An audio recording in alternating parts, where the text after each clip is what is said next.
स्वागत है आप लोगों का फिर से मेरे चैनल पे। जो लोग नहीं जुड़े प्लीज मेरे चैनल को आप लोग सब्सक्राइब कर दीजिएगा, जिससे आप लोगों को लेटेस्ट अपडेट मिलती रहेगी। मैं आज बात करने वाला हूँ विनायटी ऑर्गेनिक्स लिमिटेड के बारे में। आपके सामने नाम दिख रहा होगा। अगर हम लोग आज की बात करें, आधे % की गिरावट देखने को मिली है। कंपेयर करें अगर हम लोग 5 दिनों में, लगभग 2% की गिरती हुई मिल रही है। अगर 1 महीने से हम लोग कंपेयर करें, लगभग 7.5% स्टॉक ये गिरता हुआ आ रहा है। तो चार्ट पर चलते थोड़ा सा एनालाइज करने की कोशिश करते हैं। अगर हम लोग विनायटी ऑर्गेनिक्स की टेक्निकल की बात करें, तो जितने भी हमारे इंडिकेटर है सारे में कहीं ना कहीं सेल का यहाँ पर इंडिकेशन मिलता हुआ दिख रहा है हमें। तो अभी हम लोग को क्या करना है, चार्ट पे चलकर थोड़ा हम लोग चर्चा करेंगे इस विषय में भी। पहले हम लोग अगर बात करें इंडिकेटर की, जितने भी हमारे मूविंग एवरेज है सारे में इंडिकेशन कहीं ना कहीं हमें सेल का दिखता हुआ नजर आ रहा है। आप देख पा रहे होंगे यहाँ पर राइट साइड में जो भी हमारे मूविंग एवरेज है। अगर मैं बात करूँ 10 डे का मूविंग एवरेज या 20 डे का या 30 डे या 50 डे का, जितने भी मूविंग एवरेज है हमारे सारा कहीं ना कहीं इंडिकेशन सेल का ही देता हुआ दिख रहा है। अगर 200 डे की बात करें तो वहां पे भी हमें सेल का इंडिकेशन ही दिखता हुआ मिल रहा है। अगर हम लोग बाय के इंडिकेशन की बात करें, 10 दिन के जो मोमेंटम ऑसिलेटर है वो कहीं ना कहीं बाय का यहाँ पर इंडिकेशन देता हुआ दिख रहा है। अगर हम लोग बात करें 1 डे के टाइम फ्रेम में, तो डाउन साइड के अंदर अगर सपोर्ट फर्स्ट की बात करें तो 1400 इसका एक अच्छा मेजर सपोर्ट यहाँ पर दिखता हुआ नजर आ रहा है। तो 1400 इसका एक लेवल अच्छा यहाँ पर है। अगर आप लोग बाय भी करना चाहते हैं तो 1400 का जरूर से स्टॉप लॉस रखिएगा, क्योंकि अगर 1400 के लेवल को ये तोड़ता है तो उसके बाद कहीं ना कहीं ये स्टॉक आपका लगभग 1300 के आसपास जाता हुआ भी दिख सकता है। इसलिए अगर आप रिस्क टू रिवार्ड लेना चाहते हैं तो 1400 का आप एसएल जरूर से जरूर रखिएगा, अगर फ्रेश एंट्री लेना चाहते हैं तो।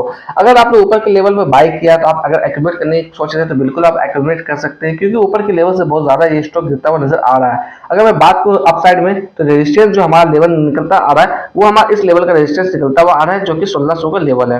तो जब तक 1600 का लेवल को ये सस्टेन नहीं कर पाएगा तब तक इस स्टॉक में हमें तेजी देखने को नहीं मिलेगी। अगर मैं बात करूं 1600, तो वो भी हमारा कहीं ना कहीं 50 डे का मूविंग एवरेज निकलता हुआ आ रहा है, क्योंकि ये स्टॉक अभी जो है 200 डे के मूविंग एवरेज के नीचे भी ट्रेड करता हुआ दिख रहा है। आप देख पा रहे हो ये जो ब्लू लाइन हमारा है ये 200 डे का मूविंग एवरेज है।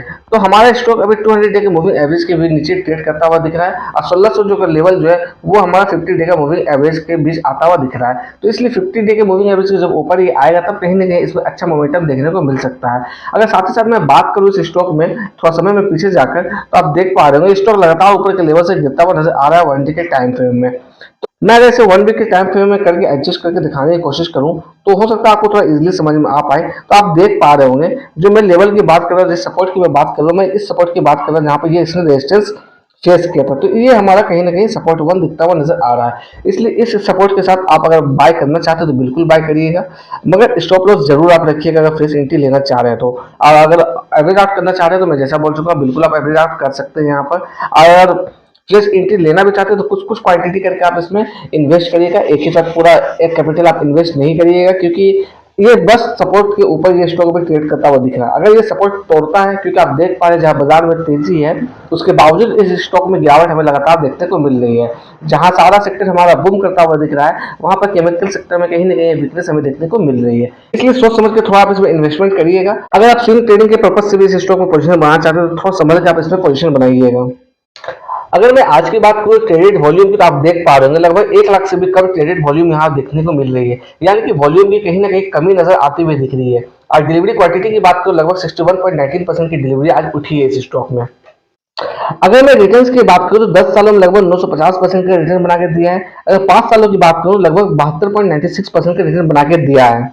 अगर इस स्टॉक में किसी ने लगभग 5 साल पहले 1 लाख रुपए का इन्वेस्टमेंट किया होता तो 11% के हिसाब से अगर 5 साल की बात करूं तो कितना आता है कैलकुलेट होकर मैं दिखाने की कोशिश करूंगा यहाँ पर। तो आप यहाँ पे देख पा रहे होंगे रिटर्न, अगर 5 साल पहले किसी ने 1 लाख रुपए इस स्टॉक में लगाया होता तो उनकी अभी वैल्यू लगभग होती 1,68,000 रुपए, यानी कि 68,000 रुपए कहीं ना कहीं उन्हें रिटर्न के तौर पर मिलता, क्योंकि 5 सालों में लगभग 72% का रिटर्न जनरेट हो रहा था। तो पर ईयर के हिसाब से लगभग 11.47% का रिटर्न यहाँ पर जनरेट होता हुआ दिख रहा था। तो मैंने 11% का ही रिटर्न यहाँ पर लेकर दिखाया हूँ आपको। तो आप अगर कैलकुलेट करना चाहें तो आप बिल्कुल फाइनेंशियल कैलकुलेटर पर इसको कैलकुलेट कर सकते हैं। अगर जाते जाते मैं बात करूँ स्कोर कार्ड के बारे में, तो आप देख पा रहे हैं परफॉर्मेंस यहाँ पर लो नजर आता हुआ दिख रहा है। अगर वैल्यूएशन की बात करें तो वैल्यूएशन भी हाई नजर आती हुई दिख रही है। अगर ग्रोथ की बात करें तो ग्रोथ भी लो नजर आता हुआ दिख रहा है। एंट्री पॉइंट अगर बात करें according to ticker tape average नजर आता हुआ दिख रहा है, मगर मेरी राय माने तो कम से कम 50 डे के मूविंग एवरेज के ऊपर आने दीजिए स्टॉक को, तभी आप कहीं ना कहीं एक अच्छा पोजीशन बना सकते हैं। वही हम लोग फोरकास्ट एंड रेटिंग्स की बात करें तो 12 एनालिस्ट ने इसे कवर किया, लगभग से 25% लोगों ने कहीं ना कहीं बाय करने की रिकमेंडेशन दी है। आई होप आपको ये सारी चीजें क्लियर होगी, इसलिए आप थोड़ा सोच समझ के डिसीजन लीजिएगा, क्योंकि मैं जैसे बता रहा हूँ आपको जहां मार्केट हमारा तेजी दिखा रहा है तो वहां पर हमारा विनायटी ऑर्गेनिक्स कहीं ना कहीं गिरता हुआ नजर आ रहा है। इसलिए सोच समझ के थोड़ा सा आप इसमें इन्वेस्ट करिएगा।